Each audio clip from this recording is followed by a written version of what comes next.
In the vast expanse of West Africa, a great river flows. This is the Niger. It carves a life-giving arc through the sands of the Sahara. For centuries, this river has been the cradle of civilizations.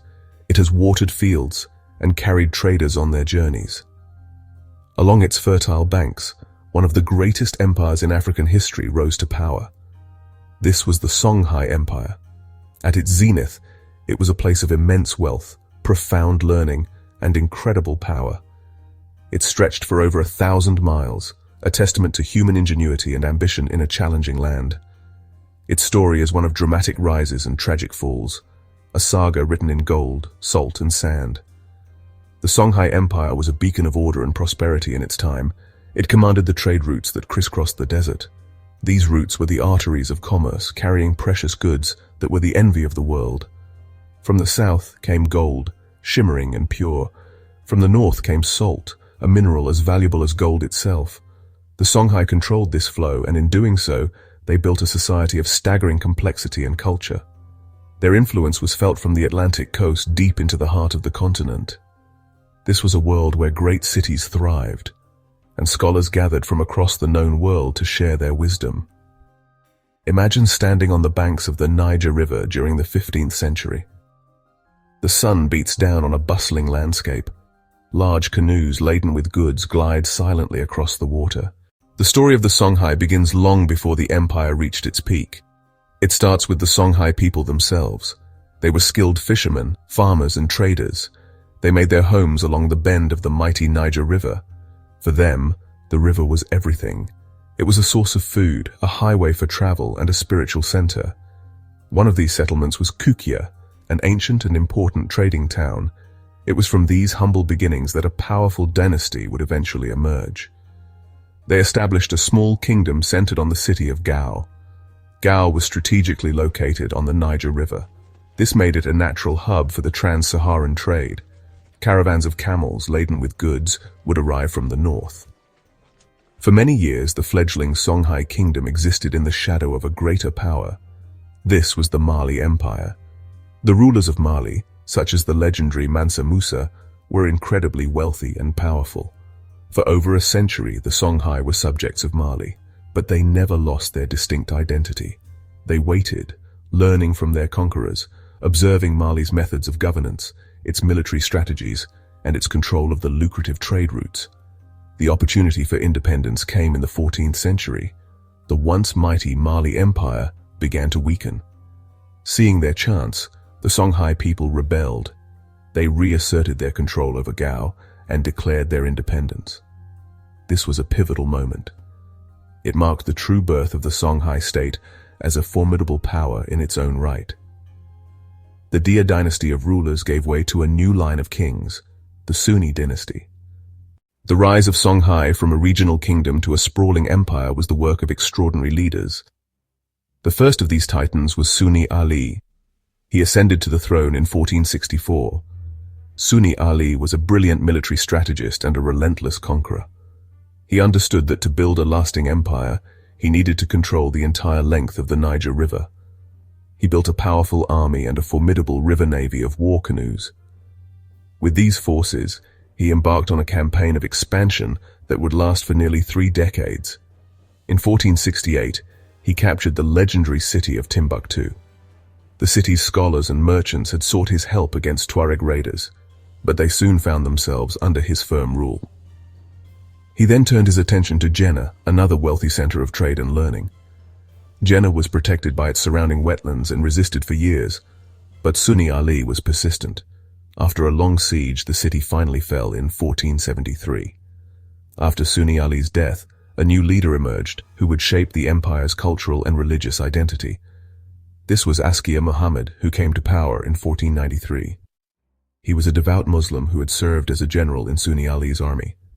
Askia Muhammad, also known as Askia the Great, established a new dynasty. He made Islam the official religion of the state. He embarked on a famous pilgrimage to Mecca, which enhanced his prestige and forged stronger links with the wider Muslim world. He recognized that to govern such a vast and diverse empire, he needed more than just military might. He needed a unifying ideology. His reign would become known as Songhai's Golden Age. The lifeblood of the Songhai Empire was trade. Its incredible wealth was built upon its strategic control of the trans-Saharan trade routes. The empire acted as a giant marketplace, connecting the forests of West Africa with the shores of the Mediterranean. The key to this trade was a simple exchange of two precious commodities, gold and salt. The gold came from the Arkan goldfields to the south, in what is now modern-day Ghana. It was panned from rivers and mined from the earth. This gold was highly sought after in North Africa, Europe, and the Middle East, where it was minted into coins and used for luxurious decoration. From the north came the salt. In the heart of the Sahara Desert, at places like Tagaza, salt was mined from the ground in great, heavy slabs. For the people of West Africa, salt was not a luxury, it was a necessity. The Songhai emperors understood this critical dynamic. They used their powerful army to protect the caravan routes and to secure the salt mines. The emperors of Songhai were masters of economic policy. A system of tariffs and duties was imposed on all goods that passed through the empire. This system generated enormous revenues for the state. This wealth funded the large army, paid for a complex bureaucracy of government officials, and financed the construction of magnificent mosques and public buildings. The gold of Songhai became legendary. It fueled the economies of distant lands and helped to finance the European Renaissance. The empire's control over this golden river of commerce was the fundamental source of its power and the reason for its fame throughout the known world. At the heart of the Songhai Empire were its magnificent cities. The capital, Gao, was the political and military center of the realm. Situated on the eastern bend of the Niger River, Gao was a bustling metropolis. It was home to the emperor's palace, a grand and imposing structure that symbolized his power. The city was a hive of activity, filled with soldiers, government officials, and artisans. Its markets were stocked with goods from across the continent and beyond. While Gao was the seat of power, Timbuktu was the soul of the empire. Timbuktu was a legendary name, even in its own time. It was a byword for mystery and fabulous wealth at the edge of the world, but its true treasure was not gold, it was knowledge. Under the peaceful and prosperous reign of Askia the Great, Timbuktu blossomed into one of the world's foremost centers of learning. It was home to the prestigious Sankore University, which was not a single building but a collection of independent schools and colleges. Scholars and students flocked to Timbuktu from all over the Islamic world to study a wide range of subjects. Students could study theology, law, and medicine. They could also learn about mathematics, astronomy, and rhetoric. The city became a major center for the book trade. Skilled scribes meticulously copied manuscripts, creating a vast library of knowledge. It is estimated that at its peak, Timbuktu held hundreds of thousands of books, more than many European cities at the time. The city's architecture reflected its scholarly and religious importance. Magnificent mosques, like the famous Jingueriba Mosque, were built from mud brick and timber, their minarets reaching towards the heavens. The great architectural works, like the tomb of Askia in Gao, demonstrate a unique and sophisticated building style. This monumental tomb, a pyramid-like structure made of mud brick, still stands today as a UNESCO World Heritage Site. Life in the Songhai Empire was diverse, shaped by one's social standing and location. The empire was a complex society with a clear hierarchy. At the very top was the emperor, the Askia, who held absolute power. Below him were the nobles and the royal family, who often served as governors of provinces or as military commanders. Then came the government officials, the tax collectors, and the judges who administered the empire's laws. For the vast majority of the population, life was tied to the land and the river. Most people were farmers, fishermen, or herders. They lived in small villages scattered along the Niger River and its tributaries. They grew crops like millet, sorghum, and rice in the fertile floodplains. The rhythm of their lives was dictated by the seasons and the annual flooding of the river. Society in Songhai was also structured around a caste system. There were distinct groups of artisans who specialized in certain crafts.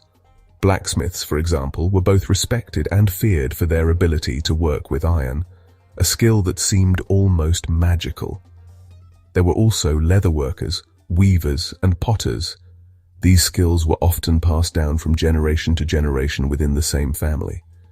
Music and storytelling were integral parts of daily life. Griots, or oral historians, were highly respected figures. They were the keepers of history, genealogy, and tradition, preserving the stories of the past and passing them on to the next generation through song and poetry. Despite its immense power and wealth, the Songhai Empire was not without its weaknesses. The very size of the empire became a source of instability. It was a vast and diverse realm, encompassing many different ethnic groups, each with its own language and traditions. Holding this patchwork of peoples together required a strong central government and a powerful ruler. When the leadership was weak or distracted, the empire became vulnerable.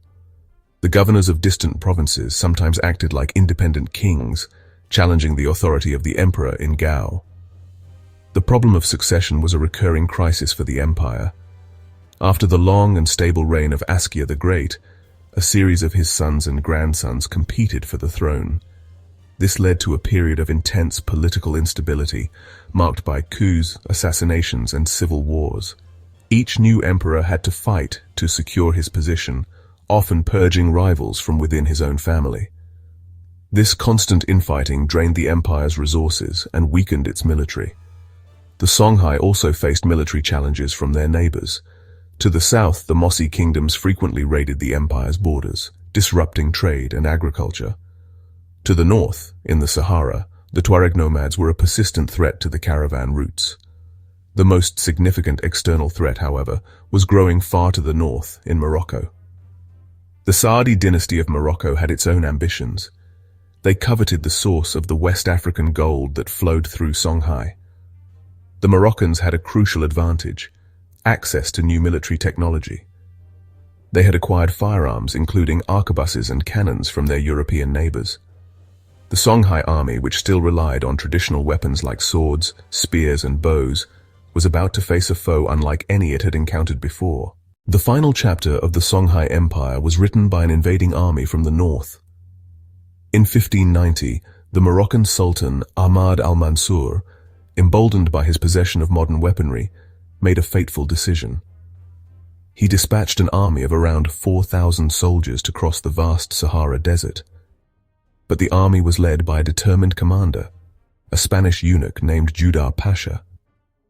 Crucially, his forces were equipped with arquebuses, muzzle-loading firearms that represented a revolution in military technology. In early 1591, Judar Pasha's army emerged from the desert and marched towards the heart of the Songhai Empire. The reigning emperor, Askia Ishak II, gathered a massive army to meet the invaders. The Songhai forces numbered perhaps 40,000 men. The two armies met at a place called Tondibi, not far from the capital city of Gao. The Battle of Tondibi was not a battle, it was a massacre. As the Songhai army advanced, Judar Pasha ordered his men to open fire. The sound of thousands of arquebuses firing in unison was terrifying. The noise alone panicked the Songhai cavalry's horses and the cattle they had driven before them as a stampeding shield. The lead bullets tore through the Songhai ranks, causing horrific casualties. The Songhai army, brave and numerous as it was, had no answer to this new form of warfare. The defeat at Tondibi was a catastrophic blow from which the Songhai Empire would never recover. The Moroccan army marched on and easily captured the great cities of Gao, Timbuktu, and Jenne. They looted the palaces and libraries, seizing immense quantities of gold. But the Moroccans soon discovered that conquering the empire was far easier than ruling it. They were a small occupying force in a vast and hostile land.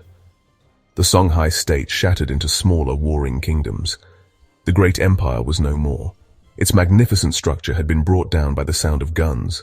The collapse of the Songhai Empire in 1591 was a turning point in West African history. The destruction of this central authority plunged the entire region into political fragmentation and instability. The trans-Saharan trade routes, once protected by the empire, fell into decline. Trade shifted towards the coasts, where European powers were establishing trading posts. The great era of the Sahelian empires, which had begun with Ghana and Mali, had come to a violent and definitive end. Yet the legacy of Songhai was not entirely erased. The empire left an indelible mark on the culture and identity of the region. the Songhai people themselves endured. They continue to live along the banks of the Niger River in modern-day Mali and Niger, speaking the Songhai language and preserving their ancient traditions. The social structures, the kinship systems, and the oral histories kept alive by the griots all carry echoes of the imperial past. The intellectual and architectural achievements of the empire also survived. Although the Moroccan invasion dispersed many scholars, the tradition of Islamic learning in Timbuktu did not die out. For centuries, families carefully preserved the precious manuscripts saved from the chaos. In recent times, these Timbuktu manuscripts have been recognized as a priceless treasure of world history. Similarly, the great mosques of Timbuktu and the tomb of Askia in Gao still stand as monuments to the empire's golden age. Ultimately, the story of the Songhai Empire is a powerful reminder of Africa's rich history. It challenges the outdated notion of a continent without great civilizations. Songhai was a state with sophisticated government, a powerful army, and a thriving economy. Its rise and fall is a universal human story of ambition, achievement, internal division, and tragic defeat in the face of change. The echoes of this lost kingdom still resonate in the sands of the Sahara, a timeless tale of a river, a people, and their magnificent empire.